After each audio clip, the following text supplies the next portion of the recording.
A few weeks ago, I had an interesting conversation with a good friend of mine. He's a totally apolitical guy. He works at a small restaurant. The restaurant's been closed due to the shutdown, so I asked him how things are going, and he said, honestly, pretty sweet. I'm actually making more money on unemployment than I was when I was working. And I laughed because I know what he means. He means pretty sweet for him, not pretty sweet society-wide. We don't want to incentivize people not to work on the subsidy of those who are, but he and I don't really talk politics much. I'm not looking for some debate, so we just moved on to other topics. And in the moment, I assumed this must be some bug in the system that he just happened to luck out on. Not a feature. Turns out, not a bug at all. Turns out, actually, the intended outcome of the gigantic federal cure-all we keep gulping doses of without taking time to read the fine print. Now, in full fairness, there were people calling out the fine print on this one. It just got a little lost in the noise for me. So I assume it got lost for many other Americans as well. One of the features of the stimulus bill passed at the end of March is people out of work will receive an extra $600 a week from the federal government on top of the unemployment benefits their state offers, which was sold to us as a mechanism to make sure laid-off workers are receiving something close to their full wages, since on average, state unemployment benefits only cover about 40 to 45% of a worker's prior earnings. And on a surface level, that doesn't sound terrible until you start reading and thinking about the details. We built a gigantic one-size-fits-all federal government solution to a problem with a lot of gradation. $600 a week or $2,400 a month on top of state unemployment benefits is a sizable amount of money. That's more money than many workers were making in a good economy prior. Average state unemployment benefits nationwide are $387 a week, meaning your average worker under this stimulus program will now be taking home just under $1,000 a week if laid off. There are millions of workers earning less than $1,000 a week, so this math creates an incentive for them to be let go and to be jobless. They'll be paid more at home not working than they were while they were at work. And during the bill's debate, 4 Republican senators raised concern about this perverse incentive, but their concerns, of course, were characterized at the time not as reasoned criticism that incentivizing people not to work is going to be harmful to the economic recovery we're trying to build. No, it's just that they're mean to poor people and they don't want to be too generous to workers. And now I find that some of my Republican colleagues are very distressed. They're very upset that somebody who's making $10, $12 an hour might end up with a paycheck for 4 months more than they received last week. Oh, my word! Will the universe survive? How absurd and wrong is that? Oh, you Republicans are so heartless. No, it's that this plan is brainless. It doesn't stand up to basic logical scrutiny. If it was that simple, if the federal government could just pay people more than they earn to do nothing, why wouldn't we do that all the time? Because it's totally insolvent and unsustainable, of course. You can't pay people to be unproductive because it takes productivity to back that payment up. You can't incentivize against productivity because the money to pay people is going to run dry. And the math on this plan is really interesting. You may be wondering, okay, I get the idea of trying to fully compensate laid off workers in an emergency. Why can't we just manage this problem on a case-by-case basis so laid off workers get what they earned prior but not over, so we don't incentivize against working like this? Treasury Secretary Steve Mnuchin said a combination of urgent need and outdated technology in many states to process claims made the need for a basic, easy system paramount. The flat $600 figure was supposedly chosen because it evens out the average worker's unemployment benefits to his prior pay.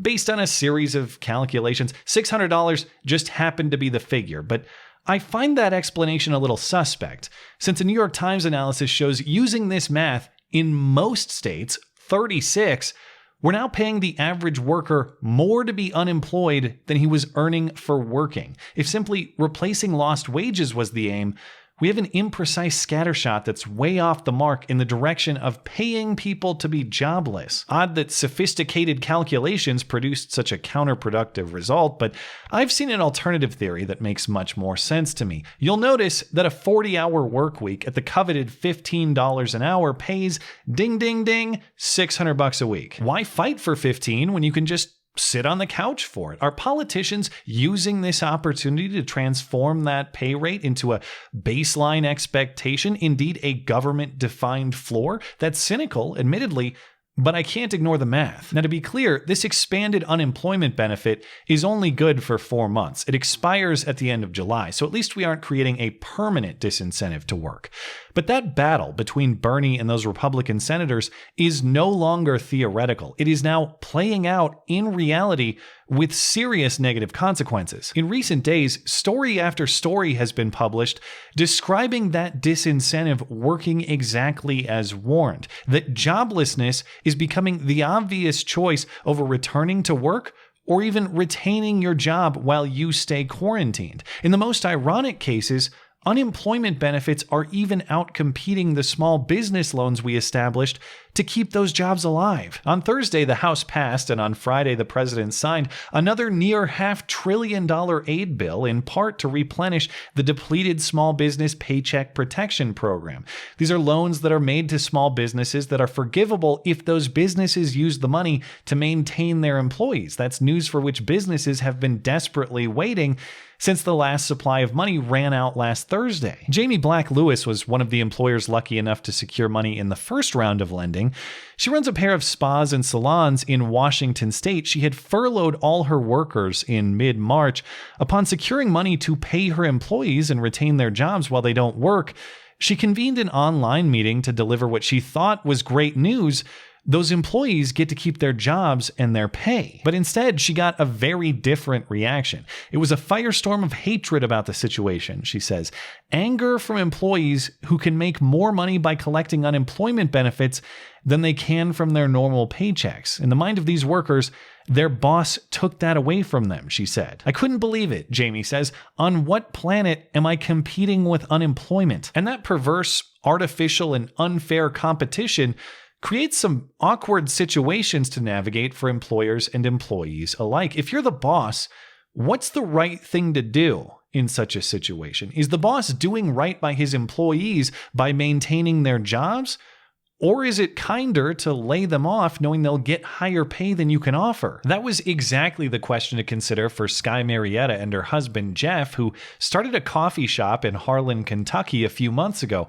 Opportunity in that part of Kentucky is in short supply, so they had nearly 100 people apply for just a few jobs they had to offer to start. And business went well, but then coronavirus hit, and they stayed open and maintained customers serving curbside. But now Sky has decided to close up shop. Why?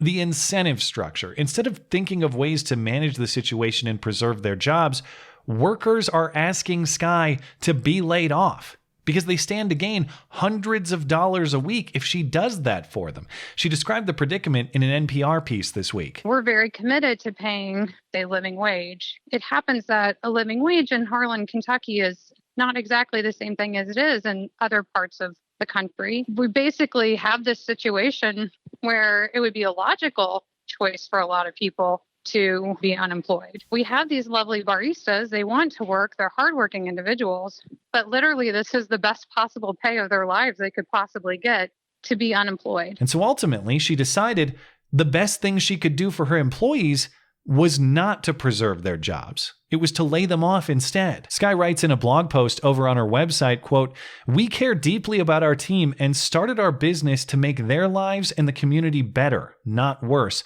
We are going to do the sensible thing and lay them off." And she warns that paying people who aren't working more than those who are, many of whom are putting their lives in danger while they do it, will be a ticking time bomb for massive civil unrest, widespread labor strikes, food shortages, and a prolonged depression. Draw your own conclusions on the speculation, but her story is concrete demonstration how our effort to keep businesses afloat and give workers a safety net where it can't has been so thoroughly screwed up that businesses will voluntarily shut down so the government will pay their workers more money than the business can afford to pay them. And maybe Bernie says, well, good.